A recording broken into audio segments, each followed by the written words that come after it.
is growing concern about the quality of natural water resources in Durban. Subsistence farmers and fishermen are meeting in Durban today to discuss the impact of climate change and pollution on their livelihoods.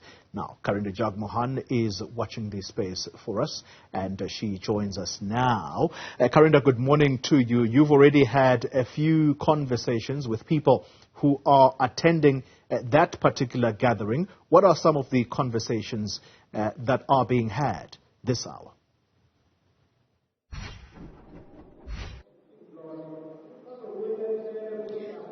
Indeed. Well, at this point, major concerns about pollution into our rivers and ultimately beaches.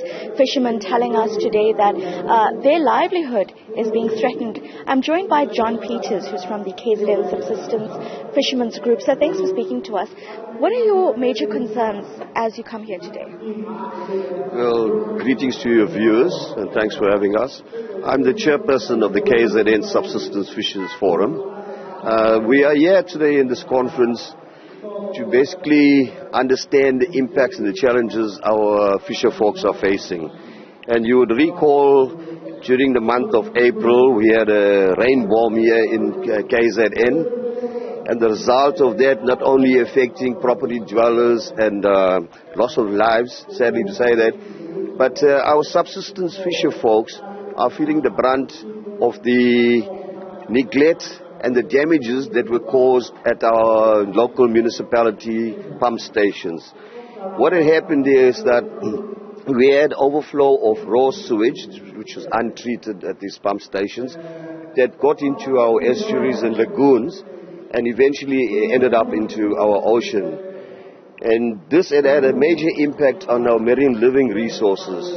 And apart from that, many beaches had since been closed. And this had made our poor fisher folks vulnerable in the sense that they were not able to go onto the beach and catch fish to put food on the tables or either to sell and earn an income.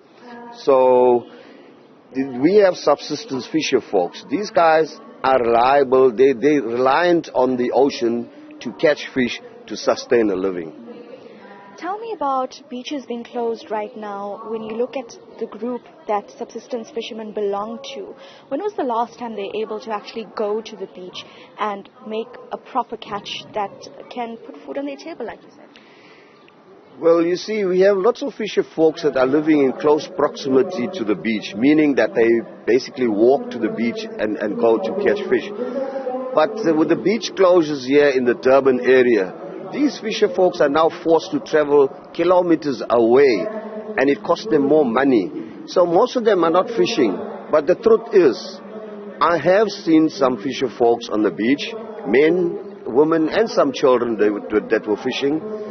And I've spoken to them to educate them, raise awareness about the impacts of, any water activities in our ocean because of the high E. coli level.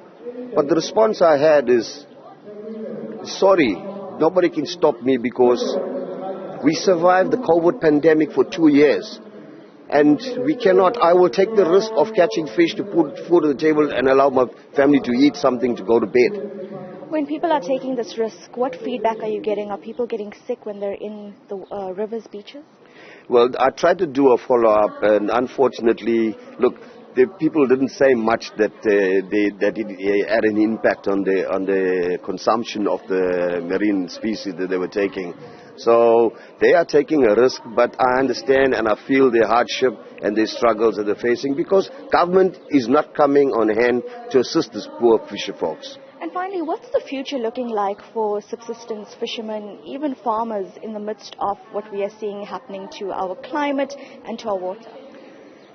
It's sad because it seems like we are not being recognized.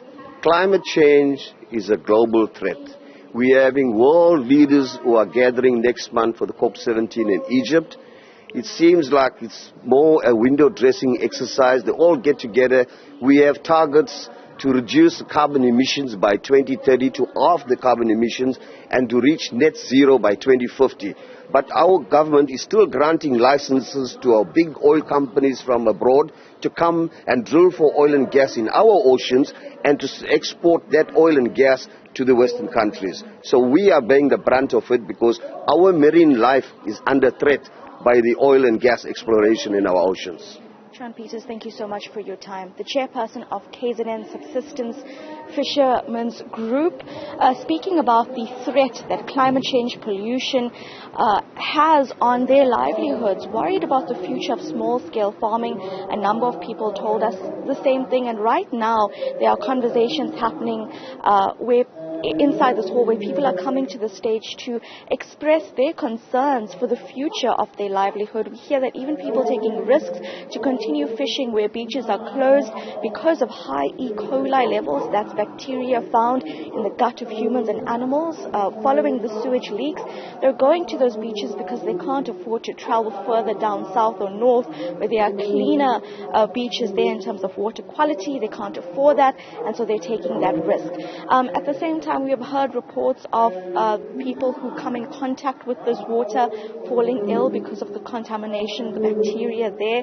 And of course, just recently today, visuals coming out of the Blackburn pump station that's just north of Durban, where raw sewage is flowing out of that pump station. It was apparently damaged because of vandalism there. That is currently being repaired, but it seems like the sewage leak crisis is getting worse, and now people's livelihoods being affected here at the end of the day. Oli. Karinda, Jagmohan, thank you very much for that comprehensive update. Live for us in the city of Durban, and very important discussions taking place there about people generally trying to survive the harsh conditions that at times are brought on by climate change.